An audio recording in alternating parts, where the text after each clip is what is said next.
जय हिंद दोस्तों, प्रकाश आईएएस में आप सभी का स्वागत है। यूपी SSC 1 दरोगा के लिए जो हम अपनी चैप्टर वाइज सीरीज कर रहे थे, उसमें आज हम अपना आखिरी चैप्टर देखेंगे।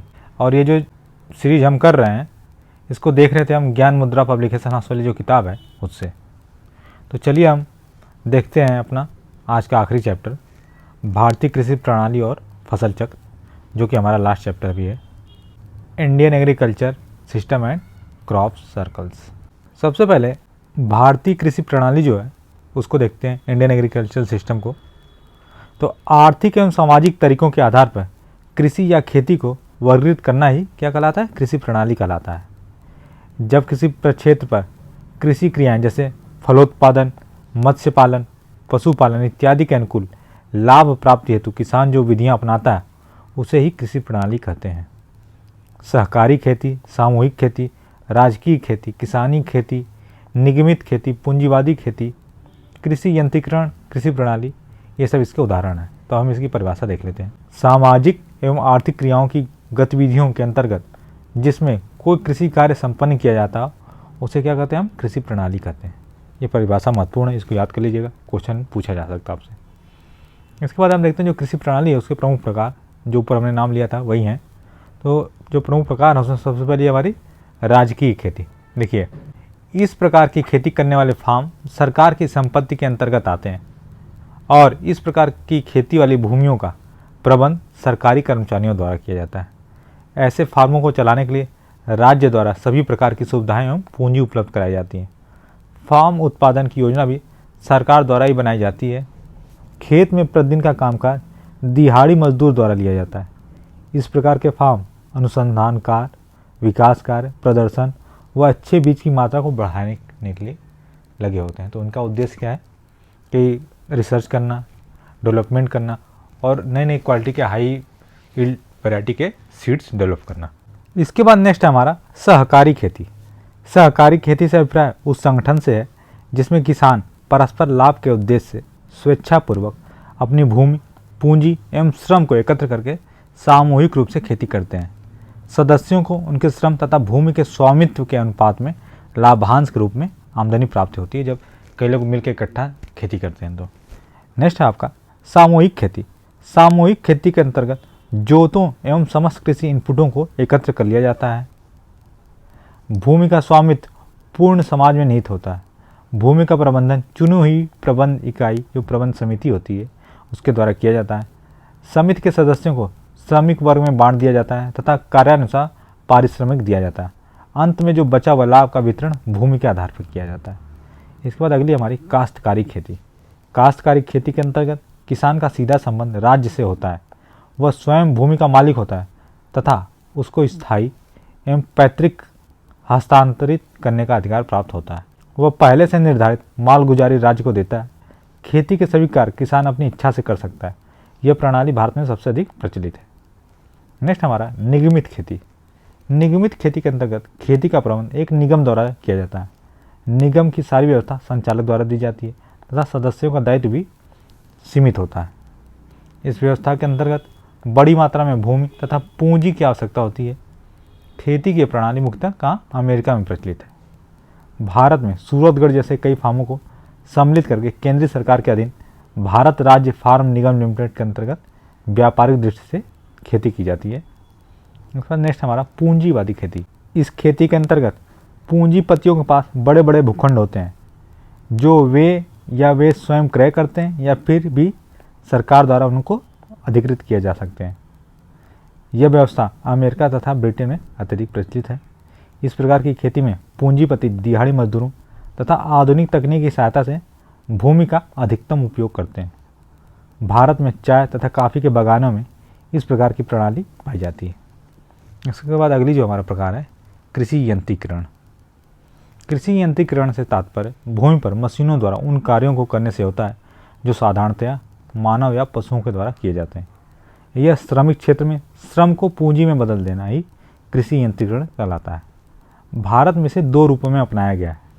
पहला, परंपरागत पशुचालित कृषि उपकरणों के स्थान पर ऊर्जा संसाधनों से चलने वाले उपकरणों का उपयोग करना।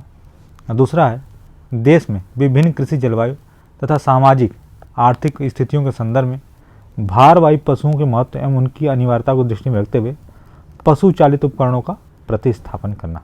अब हम देखते हैं कृषि प्रणाली को निर्धारित करने वाले जो कारक हैं उनके बारे में। जो कुछ महत्वपूर्ण कारक हैं वो देख लेते हैं। सबसे पहला हमारा जोतों का आकार। तो बड़ी जोत के लिए व्यक्तिगत या काश्तकारी कृषि प्रणाली को अपनाया जाता है। जोत का आकार छोटा होने पर सहकारी कृषि प्रणाली उपयुक्त मानी जाती है। भूमि का अगला है कारक स्वामित्व। यदि भूमि पर सरकार का स्वामित्व है तो राजकीय कृषि प्रणाली अपनाई जाएगी। जब भूमि पर कृषक का निजी स्वामित्व होता है तब वह व्यक्तिगत अथवा काश्तकारी कृषि प्रणाली को अपनाता है। खेती का जो उद्देश्य है, अलग अलग उद्देश्यों के अनुसार खेती की प्रणाली में अंतर आ जाता है। जैसे व्यापारिक खेती केवल बड़े बड़े प्रक्षेत्रों पर अधिक लाभ कमाने के लिए किया जाता है। इसी प्रकार अनुसंधान या प्रदर्शन हेतु खेती राजकीय खेती प्रणाली के अंतर्गत ही आती है। अगला है शासन तंत्र का प्रभाव।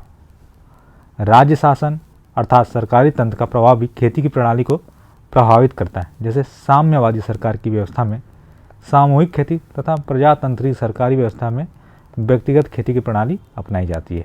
नेक्स्ट है हमारा साधनों की उपलब्धता। भूमि, श्रम, पूंजी आदि साधनों की उपलब्धता पर खेती की प्रणाली निर्भर करती है। जैसे अधिक भूमि पर अधिक पूंजी उपलब्ध होने पर श्रम के स्थान पर आधुनिक मशीनों, उपकरणों आदि का प्रयोग करके पूंजीवादी खेती की जाती है। नेक्स्ट हमारा सुविधाओं के उपयोग के लिए। तो छोटी छोटी जोतों पर भी ऋण सुविधा, विपणन सुविधा, यातायात सुविधा आदि का लाभ उठाने के लिए सहकारी खेती की प्रणाली अपनाकर अधिक लाभ कमाया जा सकता है। इसके बाद हम देखते हैं जो हमारा फसल चक्र है उसके बारे में। तो किसी भी खेत में फसलों को हेर फेर कर बोना क्या कहलाता है? फसल चक्र कहलाता है। ऐसा करने से मिट्टी की उर्वरा शक्ति बनी रहती है और पैदावार अच्छी होती है। फसल चक्र एक ऐसी प्रणाली है जिसमें फसलों को इस क्रम में बोया जाता है कि जिससे मृदा की उर्वरता शक्ति बनी रहे। एक सफल उत्पादन के लिए उत्तरदायी प्रमुख कारकों में फसल चक्र एक महत्वपूर्ण स्थान रखता है। फसल चक्र को अपनाने का उद्देश्य उपलब्ध प्राकृतिक संसाधनों का उपयुक्त उपयोग करके उससे अधिकतम फसल उत्पादन प्राप्त करना है। अब देखते हैं फसल चक्र की परिभाषा को। तो किसी खेत में एक निश्चित समय में उसकी मृदा उर्वरता को बनाए रखते हुए उगाए जाने वाली फसलों के क्रम को क्या कहते हैं? फसल चक्र कहते हैं। किसी क्षेत्र की भूमि, जलवायु एवं अन्य वातावरणीय कारकों के आधार पर भिन्न भिन्न फसल चक्र अपनाए जाते हैं। एक अच्छे फसल चक्र को अपनाकर किसान अपनी भूमि से अधिक आर्थिक लाभ कमा सकता है। अब देखते हैं भारत में जो फसल की ऋतुएं हैं वो कौन कौन सी। तो भारत में मुख्यतः 3 ऋतुओं में डिवाइड किया गया जो फसल को। कौन कौन सी? रबी, खरीफ और जायद। अब हम इनके बारे में थोड़ा देख लेते हैं। सबसे पहले हमारा रबी की फसलें। तो रबी की फसलें शीत ऋतु में अक्टूबर नवंबर माह के मध्य बोई जाती हैं और इन्हें ग्रीष्म ऋतु में मार्च अप्रैल के मध्य काटा जाता है। रबी की जो प्रमुख फसलें कौन कौन सी? गेहूँ, जौ, मटर, चना, आलू, तोरिया, सरसों इत्यादि हैं। उत्तर प्रदेश, पंजाब, हरियाणा, हिमाचल प्रदेश और उत्तराखंड राज्य और जम्मू कश्मीर केंद्र शासित प्रदेश में रबी की फसलों का उत्पादन प्रमुखता से किया जाता है। नेक्स्ट हमारा खरीफ की फसलें। खरीफ की फसलों को जून से जुलाई के महीने के मध्य बोया जाता है और जब मानसून का आगमन होता है तब, और अक्टूबर नवंबर के मध्य में इसे काट लिया जाता है। खरीफ की फसलों में चावल, मक्का, ज्वार, बाजरा, अरहर, मूंग, उड़द, कपास, जूट, मूंगफली, सोयाबीन इत्यादि शामिल हैं। चावल की खेती मुख्य रूप से उत्तर प्रदेश, बिहार, महाराष्ट्र, केरल, तमिलनाडु, तेलंगाना, आंध्र प्रदेश, उड़ीसा, पश्चिमी बंगाल, आसाम इत्यादि राज्यों में होती है। इसके बाद अगला हमारा जायद की फसलें। तो ग्रीष्म ऋतु में उगाई जाने वाली फसलों को जायद फसल कहा जाता है।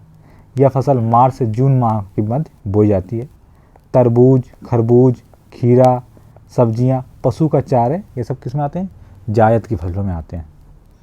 अब हम देखते हैं जो फसल चक्र हैं उसके प्रमुख प्रकारों को। तो खरीफ की फसलों में अपनाए जाने वाले फसल चक्र होती है, रबी की फसलों के लिए अपनाया जाने वाला फसल चक्र होता है और जायद की फसलों के लिए अपनाया जाने वाला फसल चक्र होता है। तो तीनों जो हमारी कृषि ऋतुएं हैं उन्हीं के आधार पर फसल चक्र डिवाइड होता है। इसके बाद देखते हैं जो फसल चक्र है उसके सिद्धांत और उसके लाभों के बारे में। उथली जड़ वाली फसलों के बाद गहरी जड़ वाली फसलों को उगाना चाहिए, ये एक सिद्धांत है। अगला क्या सिद्धांत है? अधिक खाद की आवश्यकता वाली फसलों के बाद कम खाद की आवश्यकता वाली फसलों को उगाया जाना चाहिए। फलीदार फसलों के बाद अफलीदार फसलों को उगाया जाना चाहिए। कृषि साधनों का प्रयोग क्षमतापूर्ण ढंग से करना चाहिए और भूमि कटाव से प्रभावित क्षेत्रों में फसल चक्र में आच्छादित फसलों का समावेश होना चाहिए। अब हम देख लेते हैं जो फसल चक्र है उसके लाभ क्या क्या होते हैं। देखिए, किसी खेत के प्रति इकाई क्षेत्रफल में एक निश्चित समय में होने वाले उत्पादन में वृद्धि होती है। किसी प्रक्षेत्र पर उपलब्ध संसाधनों का क्षमताशील उपयोग होता है। विभिन्न फसलों का कार्यक्रम निश्चित हो जाने से उनके लिए आवश्यक बीज तथा खरपतवारनाशी आदि का उचित समय के अनुसार प्रयोग किया जा सकता है। फसल चक्र में गहरी तथा कम गहरी या उथली जड़ वाली फसलों का सम्मिलित होने से भूमि की ऊपरी सतह तथा नीचे की सतह में पोषक तत्वों द्वारा फसल द्वारा उचित एवं तेजी से अवशोषण होता है। एक फसल चक्र को अपनाने से मृदा क्षरण में कमी आती है, क्योंकि फसल चक्र में आच्छादन फसलों को सम्मिलित किया जाता है। कृषक को वर्ष भर कार्य करने का अवसर मिलता है। मृदा की उर्वरा शक्ति में वृद्धि होती है तथा मृदा के भौतिक, रासायनिक एवं जैविक गुणों में भी सुधार होता है। अगला लाभ है सघन फसल चक्रों को अपनाने से भूमि में जीवांश पदार्थ की मात्रा में वृद्धि होती है। नेक्स्ट है उचित फसल चक्र को अपनाने से भूमि में पनपने वाली विभिन्न बीमारियों के प्रभाव में भी कमी आती है। इसके बाद अगला है फसल चक्र अपनाने से कीटों तथा खरपतवारों पर भी नियंत्रण रहता है। इसके बाद नेक्स्ट है हमारा जो फसल चक्र है उसकी कुछ विशेषताओं को देख लेते हैं। इसकी कौन कौन सी विशेषताएं होती हैं। पहले ये देखिए, भूमि की किस्म, धरातल तथा उसके प्रयोग को ध्यान में रखकर फसलों का समावेश एक अच्छे फसल चक्र की मुख्य विशेषता होती है। कृषि प्रक्षेत्र पर उपलब्ध कृषि श्रमिकों के कार्य का उचित प्रकार से वितरण रहता है। एक अच्छे फसल चक्र से उन्हें वर्ष भर लगातार रोजगार उपलब्ध होता है। एक उत्तम फसल चक्र प्रति इकाई क्षेत्रफल में अधिकतम आर्थिक लाभ देता है। नेक्स्ट है फसल चक्र में दलहनी फसलों को सम्मिलित करना चाहिए, जिससे भूमि में नाइट्रोजन तथा जीवांश पदार्थों की वृद्धि होती है। ऐसी फसलों को उगाना चाहिए जिससे फसलों के रोगों तथा उनमें लगे कीटों आदि पर भी प्रभावशाली नियंत्रण संभव हो सके। नेक्स्ट है हमारा जो विशेषता, फसल चक्र में अधिक लाभ देने वाली फसलों का समावेश होना चाहिए। जिन क्षेत्रों में मृदा कटाव की समस्या होती है वहाँ पर आच्छादन वाली जो फसलें होती हैं उनको उगाना चाहिए। इन फसलों को भू परिष्करण संबंधी आवश्यकता कम से कम होनी चाहिए। और अगली विशेषता है कृषि प्रक्षेत्र पर गहरी जड़ वाली तथा उथली जड़ वाली फसलों का समावेश फसल चक्र में करना चाहिए। और जो आखिरी विशेषता है पशुओं के चारों की आपूर्ति के लिए चारे वाली फसलों को सम्मिलित करना भी काफ़ी आवश्यक होता है। तो अब हम इसी पर आधारित अपने कुछ मल्टीपल चॉइस क्वेश्चन को देख लेते हैं। जो हमारा जो भारतीय कृषि प्रणाली और फसल चक्र था चैप्टर, इसी के क्वेश्चन है। तो देखिए सबसे पहला हमारा क्वेश्चन क्या है कि जो समानांतर फसल होती है वो कौन सी है। जो गेहूं और सरसों है ये दोनों क्या है, समानांतर फसल है। नेक्स्ट क्वेश्चन है भारतीय कृषि प्रणाली में निम्न उत्पादकता का जो कारण है वह कौन सा है। देखिए आवश्यकता से अधिक लोगों का कृषि कार्य में लगा रहना भी एक कारण है। जोत का आकार छोटा होना ये भी कारण है। उत्पादन की पिछड़ी तकनीक का हम अभी उपयोग कर रहे हैं तो भी कारण है। तो ऑप्शन डी हो जाएगा उपयुक्त सभी। अगला क्वेश्चन है मिश्रित कृषि में सम्मिलित कौन सी चीज़ होती है। तो देखिए कई तरह की फसलों को उगाना तथा पशुपालन भी करना क्या कहलाता है, मिश्रित कृषि कहलाता है। जब किसान सिर्फ एक ही चीज़ पर डिपेंडेंट नहीं रह जाता है, एक साथ कई काम करता है, फसल भी उगा रहा है, पशुपालन भी कर रहा है या मत्स्य पालन भी कर रहा है, मुर्गी पालन कर रहा है, तो इन सारी चीज़ों को जब करता है साथ में तो होता है हमारा मिश्रित कृषि। इसके बाद अगला क्वेश्चन है खेती के लिए फसल चक्र का क्या महत्व है। तो देखिए इससे उत्पादन में वृद्धि होती है, सही बात। मृदा की उर्वरता संरक्षित होती है, ये भी बात सही है। मृदा कटाव भी कम होता है, ये भी सही है। तो ऑप्शन डी हो जाएगा उपयुक्त सभी। नेक्स्ट क्वेश्चन है निम्नलिखित में से कौन सा फसल चक्र पूर्वी उत्तर प्रदेश के लिए सर्वाधिक उपयुक्त समझा जाता है। तो पूर्वी उत्तर प्रदेश में धान, मक्का, गेहूँ का ये जो फसल चक्र है सर्वाधिक उपयुक्त समझा जाता है। मक्के की खेती किस मौसम में की जाती है, तो ये क्वेश्चन महत्वपूर्ण है, पूछा भी गया एक आध बार। तो इसको साल भर बोया जा सकता है मक्के को। अगला है भारतीय कृषि प्रणाली में झूमिंग अथवा पैड़ा पद्धति क्या होती है। तो झूमिंग क्या होती है कि जंगल काट कर सूखने छोड़ना और फिर से उसके बाद वहाँ पर कृषि करना, कुछ समय बाद वहाँ से होके दूसरी जगह कट करके वहाँ कृषि करना जब इसकी उर्वरा शक्ति समाप्त हो जाए। इसके बाद अगला क्वेश्चन है हमारा कि भारत में बागानी कृषि के अंतर्गत उगाई जाने वाली मुख्य फसलें कौन कौन सी हैं। तो देखिए बागानी कृषि के अंतर्गत चाय उगाते हैं, रबड़ भी उगाते हैं, नारियल भी उगाते हैं और कहवा भी उगाते हैं। तो ऑप्शन ही हमारा सही हो जाएगा चाय, रबड़, नारियल और कहवा। इसके बाद अगला क्वेश्चन देख लेते हैं कौन सा। केरल राज्य विश्व भर में निम्न में से किसके संवर्धन के लिए जाना जाता है। तो केरल सबसे अधिक किसके लिए जाना जाता है, आपका जो गरम मसाले होते हैं उनके लिए। अगला है हरित क्रांति से अभिप्राय क्या है। तो हरित क्रांति से में क्या किया गया था, हमने हाई यील्ड वैरायटी के जो सीड्स थे उनको लाके कृषि करना स्टार्ट किया। तो जो उच्च उत्पाद वैरायटी का प्रोग्राम था वही है हरित कृषि प्रोग्राम। नेक्स्ट क्वेश्चन है, किन महीनों में रबी फसल की बुआई होती है? तो ये देखिए आपको बताया गया था किस मंथ में बुआई होती है, अक्टूबर से लेकर नवंबर के मध्य। अगला क्वेश्चन है, भारत में निम्नलिखित में से किस फसल के अंतर्गत सर्वाधिक क्षेत्रफल है? तो किसके अंतर्गत है? धान के अंतर्गत। नेक्स्ट क्वेश्चन है, निम्नलिखित में से कौन सी फसलें जायद में मुख्यतः सिंचित क्षेत्रों में उगाई जाती हैं? तो जो जायद में कौन कौन सी फसलें आ जाएंगी आपकी? मूंग एवं उड़द। और अगला क्वेश्चन है, किस खेती के अंतर्गत किसान का सीधा संबंध राज्य से होता है? तो जो काश्तकारी खेती होती है उसमें किसान का सीधा संबंध राज्य से होता है। नेक्स्ट क्वेश्चन है, किस खेती के अंतर्गत जोतों एवं समस्त कृषि इनपुटों को एकत्र कर लिया जाता है? तो ये हम एकत्र कर लेते हैं जो सामूहिक खेती करते हैं उसमें। अगला क्वेश्चन, ऐसी प्रणाली जिसमें फसलों को इस क्रम में बोया जाता है कि जिससे मृदा की उर्वरा शक्ति बनी रहे, इस प्रणाली को क्या कहते हैं? तो इसको फसल चक्र कहते हैं। नेक्स्ट क्वेश्चन है, इनमें से कौन सही सुमेलित नहीं है? तो ये अलग अलग फसलें हैं और आगे उनके जो वैरायटी या किस्म होती है उसका नाम दे रखा है। तो कौन सा सुमेलित नहीं है ये बताना है, इस मतलब कौन सा गलत है? तो गलत है आपका जो अरहर नीलम, ये गलत है, बाकी सारी सही। मूंगफली चंद्रा वैरायटी होती है, सरसों का वरुणा और मसूर का पंतयल 406। इसके बाद अगला क्वेश्चन है, इनमें से कौन सी खरीफ की फसल नहीं है? तो ये क्वेश्चन भी महत्वपूर्ण है, खरीफ की फसल कौन सी नहीं है? सरसों नहीं है। और उसके बाद अगला क्वेश्चन है हमारा, सरसों रबी की फसल है। दक्षिणी भारत में उच्च कृषि उत्पादकता का क्षेत्र कहाँ पाया जाता है? तो जो तमिलनाडु तट है वहाँ पर उच्च कृषि उत्पादकता का क्षेत्र पाया जाता है। और आज का हमारा आखिरी क्वेश्चन है, भारत में कृषि प्रणाली को क्या समझा जाता है? इसको हम समझते हैं जो जीविकोपार्जन का एक साधन है। तो दोस्तों, इस प्रकार से हमने अपना जो आखिरी चैप्टर था भारतीय कृषि प्रणाली और फसल चक्र उसको देखा। और इस प्रकार से जो हमने जो UPSSC 1 दरोगा की मुख्य परीक्षा होने वाली है उसके सभी चैप्टर्स को भी देखा। तो आप इन सभी चैप्टर्स की PDF हमारे टेलीग्राम चैनल पर पा सकते हैं।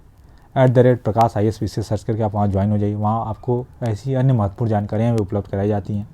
और अगर आपको हमारे वीडियो पसंद आ रहे हैं तो हमारा जो YouTube चैनल है @प्रकाश IAS, आप उसको भी ज्वाइन कर सकते हैं। Thank you.